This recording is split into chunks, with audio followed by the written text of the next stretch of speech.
दोस्तों, जीवन में कर्मों की मार से कोई बच नहीं पाया है। यदि आपके जीवन में भी दुखों ने आपको घेरा हुआ है तो सिर्फ 2-3 मिनट लगेंगे। इस कहानी को बड़े ध्यान से सुन लीजिएगा और समझ लीजिएगा, फिर आपको समझ में आएगा कि इस जीवन का मूल्य क्या है। बेईमानी का पैसा शरीर के एक एक अंग को फाड़ कर निकलता है। आज की कहानी एक सच्ची घटना पर आधारित है।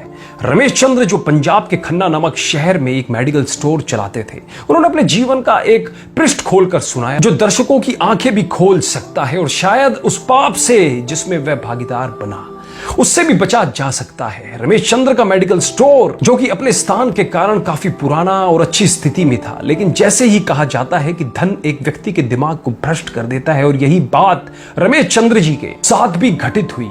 रमेश जी बताते हैं कि मेरा मेडिकल स्टोर बहुत अच्छी तरह से चलता था और मेरी आर्थिक स्थिति भी बहुत अच्छी थी। अपनी कमाई से मैंने जमीन और कुछ प्लॉट खरीदे और अपनी मेडिकल स्टोर के साथ एक क्लिनिकल लेबोरेटरी भी खोल ली। लेकिन मैं यहाँ झूठ नहीं बोलूंगा, मैं एक बहुत ही लालची किस्म का आदमी था, क्योंकि मेडिकल फील्ड में दोगुनी नहीं बल्कि कई गुना कमाई होती है। शायद ज्यादातर लोग इस बारे में नहीं जानते होंगे कि मेडिकल प्रोफेशन में 10 रुपए में आने वाली दवा आराम से 70-80 रुपए में बिक जाती है। लेकिन अगर कोई मुझसे कभी 2 रुपए भी कम करने को कहता तो मैं ग्राहक को मना कर देता। खैर, मैं हर किसी के बारे में बात नहीं कर रहा हूं, सिर्फ अपनी बात कर रहा हूं। और यहां इस कहानी में भी हम किसी और को दोष नहीं दे रहे हैं, बस एक कहानी के माध्यम से आपको समझाना चाह रहे हैं।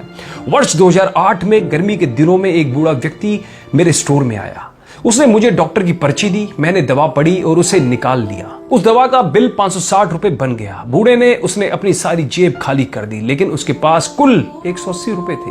मैं उस समय बहुत गुस्से में था, क्योंकि मुझे काफी समय लगाकर उस बूढ़े व्यक्ति की दवा निकालनी पड़ी थी और ऊपर से उसके पास पर्याप्त पैसे भी नहीं थे। बूढ़ा दवा लेने से मना भी नहीं कर पा रहा था, शायद उसे दवा की सख्त जरूरत थी। फिर उस बूढ़े व्यक्ति ने कहा, मेरी मदद करो, मेरे पास कम पैसे हैं और मेरी पत्नी बीमार है, हमारे बच्चे भी हमें पूछते नहीं हैं, मैं अपनी पत्नी को इस तरह वृद्धावस्था में मरते हुए नहीं देख सकता। लेकिन मैंने उस समय उस बूढ़े व्यक्ति की बात नहीं सुनी और उसे दवा वापस छोड़ने के लिए कहा। यहां पर मैं एक बात कहना चाहूंगा कि वास्तव में उस बूढ़े व्यक्ति की दवा की कुल राशि 120 रुपए ही बनती थी। अगर मैंने उससे 150 रुपए भी लिए होते तो भी मुझे 30 रुपए का मुनाफा ही होता। लेकिन मेरे लालच ने उस बूढ़े लाचार व्यक्ति को भी नहीं छोड़ा। फिर मेरी दुकान पर खड़े एक दूसरे ग्राहक ने अपनी जेब से पैसे निकाले और उस बूढ़े आदमी के लिए दवा खरीदी, लेकिन इसका भी मुझ पर कोई असर नहीं हुआ। मैंने पैसे लिए और बूढ़े को दवाई दे दी। समय बीतता गया और वर्ष 2009 आ गया। मेरे इकलौते बेटे का ब्रेन ट्यूमर हो गया।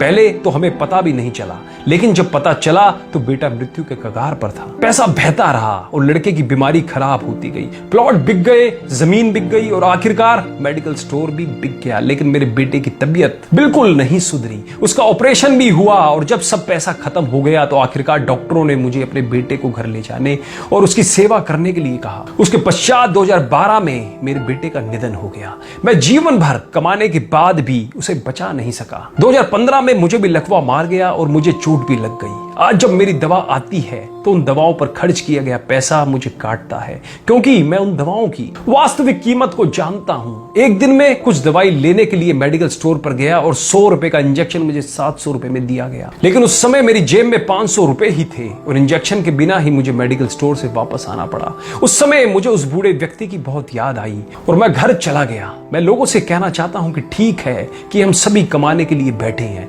क्योंकि हर किसी के पास एक पेट है, लेकिन वैध तरीके से कमाएं, ईमानदारी से कमाएं। गरीब लाचारों को लूट कर कमाई करना अच्छी बात नहीं है, क्योंकि नर्क और स्वर्ग केवल इस धरती पर ही है, कहीं और नहीं है। और आज मैं नरक भुगत रहा हूं। पैसा हमेशा मदद नहीं करता, हमेशा ईश्वर के भय से चलो, उसका नियम अटल है, क्योंकि कई बार एक छोटा सा लालच भी हमें बहुत बड़े दुख में धकेल सकता है। जीवन शतरंज के खेल की तरह है और यह खेल आप ईश्वर के साथ खेल रहे हैं। आपकी हर चाल के बाद अगली चाल ईश्वर चलता है। तो एक बार सदैव चिंतन करें, जैसी करनी वैसा ही भरनी, जैसी करनी वैसा फल, आज नहीं तो निश्चित कल।